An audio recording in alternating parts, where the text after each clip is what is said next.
Tadi kita dah bincangkan sedikit tentang inflasi dan bagaimana kerajaan memainkan peranannya dalam menstabilkan harga barangan dengan menggunakan subsidi. Subsidi adalah satu langkah sederhana ataupun langkah jangka pendek sahaja. Namun kita sebagai rakyat juga boleh memainkan peranan. Ya, dengan cara yang juga disarankan oleh tetamu kita seketika tadi, iaitu urban farming ataupun dalam bahasa Melayu dipanggil sebagai pertanian bandar. Jadi kita nak mengetahui dengan lebih lanjut bagaimana kita boleh melaksanakan pertanian bandar ini. Kami bawakan seorang tetamu menerusi panggilan video pada pagi ini. Assalamualaikum dan selamat pagi diucapkan kepada Juliana Megat selaku Timbalan Pengarah Bahagian Pertanian Bandar Jabatan Pertanian Putrajaya. Assalamualaikum, selamat pagi Puan. Waalaikumsalam warahmatullahi wabarakatuh. Ya, Puan, kita mungkin boleh mulakan dengan memberi definisi apakah yang disebut sebagai pertanian bandar. Okey, terima kasih ya. Secara umumnya pertanian bandar ni membawa maksud menjalankan aktiviti menghasil, memproses dan memasarkan ya makanan dan produk makanan di dalam bandar dan juga di pinggir bandar. Pelbagai kaedah yang digunakan seperti kebun komuniti, rooftop, plant factory, microgreen ya, dan mengitar semula sisa buangan organik untuk dijadikan sumber tenaga baru. Selain daripada itu, aktiviti pertanian bandar juga digalakkan untuk menghasilkan pelbagai hasil tanaman produk pertanian untuk kita gunakan secara sendiri ataupun secara komersial. Jabatan Pertanian melalui bahagian pertanian bandar telah melaksanakan pelbagai aktiviti pertanian bandar di kawasan bandar dan juga di pinggir bandar, termasuk di Sabah Sarawak dan juga wilayah Persekutuan Labuan. Okey. Dan bila kita bercakap berkenaan pertanian bandar ni, bandar selalu terkait dengan ketandusan tanah. Tanah yang tidak berapa mencukupi. Maklumlah bandar ada banyak bangunan yang tinggi dan sebagainya. Jadi bagaimana untuk kita mengaplikasikan konsep pertanian ini dalam kita berada dalam bandar dan sebagainya? Okey, bagi mereka yang ingin bercucuk tanam, bertanian bandar ataupun berkebun ya di kawasan di laman mereka, sebenarnya ya, dan juga tidak mempunyai keluasan yang besar seperti di kawasan kediaman yang agak terhad, tetapi masih mempunyai kawasan berumput ya dan juga permukaan konkrit seperti di belakang rumah ya, biasanya di rumah-rumah taman. Jabatan Pertanian memperkenalkan satu konsep tanpa gali. Kaedah ini dengan menggunakan raised bed ataupun keyhole, iaitu membuat lubang kunci di tengah untuk meletakkan baku kompos, seperti yang banyak berlaku di Australia dan juga Kanada. Kaedah ini bukan sahaja mengoptimumkan kawasan keliling rumah ya. Jadi apa yang menarik, kaedah ini kita boleh menggunakan sumber yang ada di sekeliling kita seperti kotak, seperti daun-daun kering, dan kita juga boleh menggunakan shredded paper, tanah lama yang tidak bernutrien, dan juga kita menggunakan bahan penggalak. Okey, jadi kaedah raised bed ini telah kami perkenalkan ke pelbagai pusat seperti di Pusat Belia Negara dan juga di beberapa persatuan kawasan permainan lain. Selain itu, bagi mereka yang tinggal di apartmen, boleh mempraktikan kaedah vertikal ya, kaedah kebun tingkap dan juga penanaman microgreen di dalam rumah dan juga pembuatan taugeh. Okey, jadi pembuatan taugeh boleh dibuat oleh suri rumah dan juga boleh jual sekiranya berlebihan. Okey, selain daripada itu kita boleh menggunakan semula ya konsep recycle to upcycle, iaitu dengan menggunakan bekas plastik seperti botol minuman, bekas-bekas kosong ya yang kita guna semula sebagai bekas untuk menanam. Jadi ini secara tidak langsung, selain daripada kita menanam, kita dapat juga memelihara alam sekitar kita. Ya, dan selain daripada itu, susunan secara menegak lah, iaitu vertikal, boleh membantu untuk menjimatkan ruang untuk kita berlaman ya. Sebagai contohlah, segala pasuan bekas tanaman yang disusun secara menegak boleh menjimatkan ruang kawasan laman kita dan juga boleh menanam pelbagai jenis makanan yang biasa kita makan. Jadi ini adalah elemen kreativiti yang boleh diterjemahkan ya dalam kita bertani di rumah lah. Tauge tauge. Sedap dimakan dengan nasi ayam. Dan kalau skala besar tu memang kita sedia maklum bahawa Jabatan Pertanian akan memberi bantuan kepada petani-petani di luar bandar yang berskala besar sebenarnya projek-projek mereka. Tapi untuk petani bandar ni kalau dia menanam tauge sekalipun sudah tentu skalanya akan jauh lebih kecil. Jadi adakah ia juga akan mendapat bantuan dan tunjuk ajar daripada pihak Jabatan Pertanian? Ya, sudah tentu. Kami orang kata jual ilmu, kita sharing knowledge ya.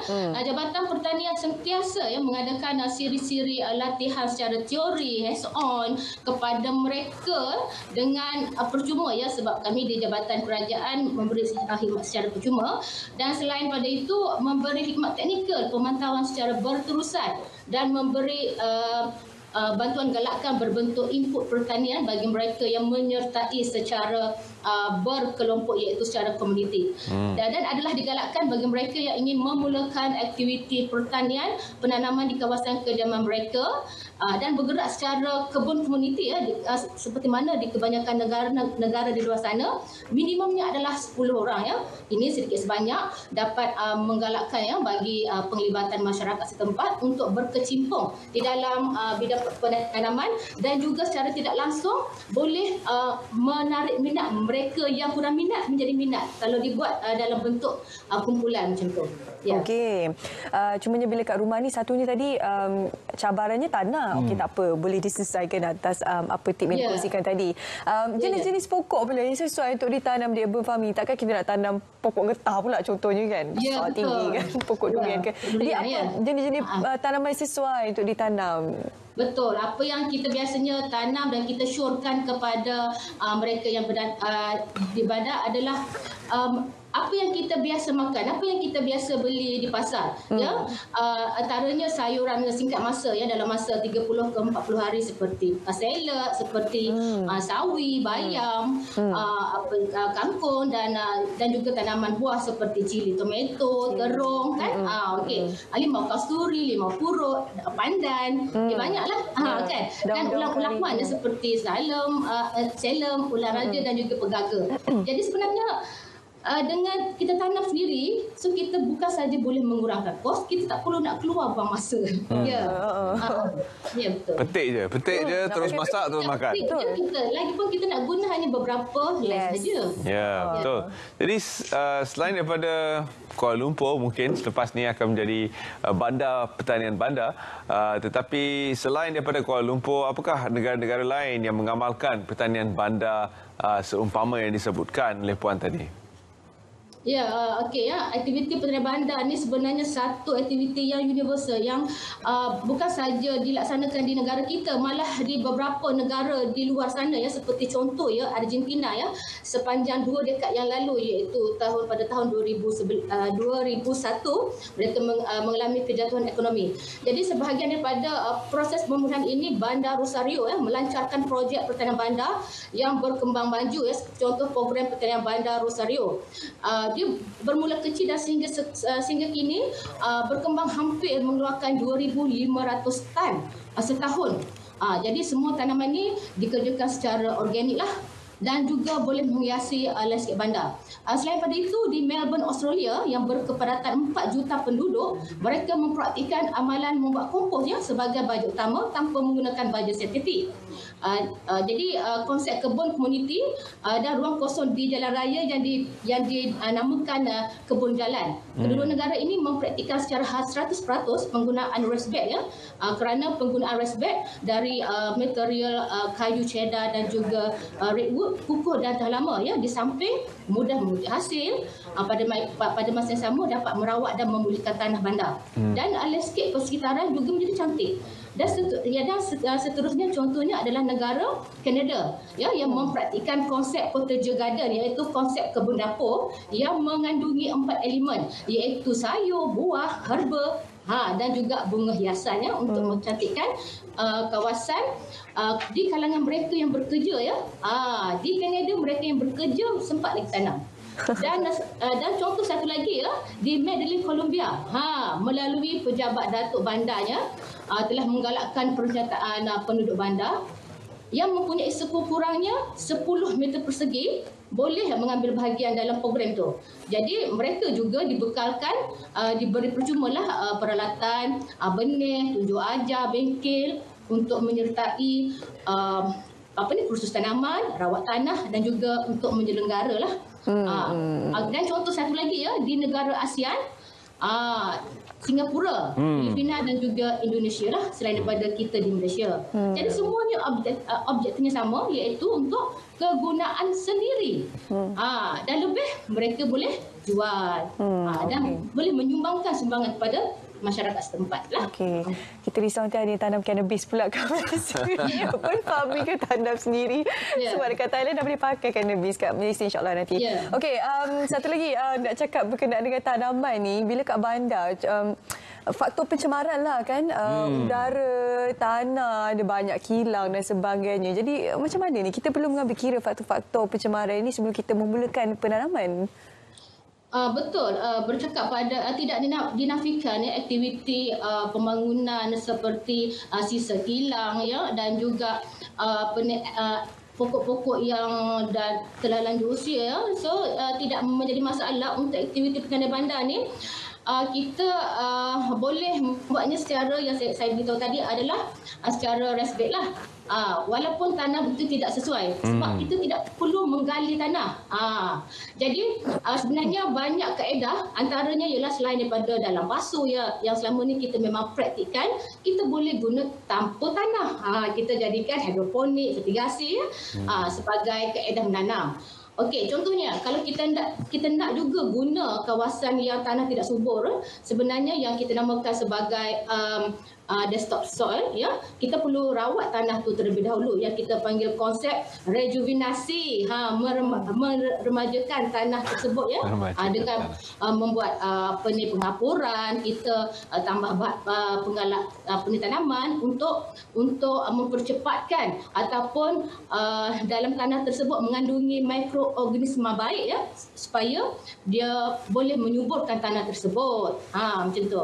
Jadi kaedah-kaedah ini dia mewujudkan satu kehidupan beroksigen dalam tanah dan seterusnya menyuburkan tanah tersebut. So kita tak ada masalah walaupun tanah di bandar yang banyak tercemar, kita masih boleh menanamlah dengan menggunakan kaedah tanpa gali tadi.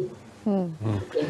Baik, nasihat akhir daripada pihak Puan kepada mereka yang berminat untuk menjadi petani bandar. Okey, nasihat saya macam ni. Yang pertama sekali kena ada minat lah. Kalau tak ada minat, rajin, kita bagilah satu input pertanian kepada mereka pun takkan jalan. Ya.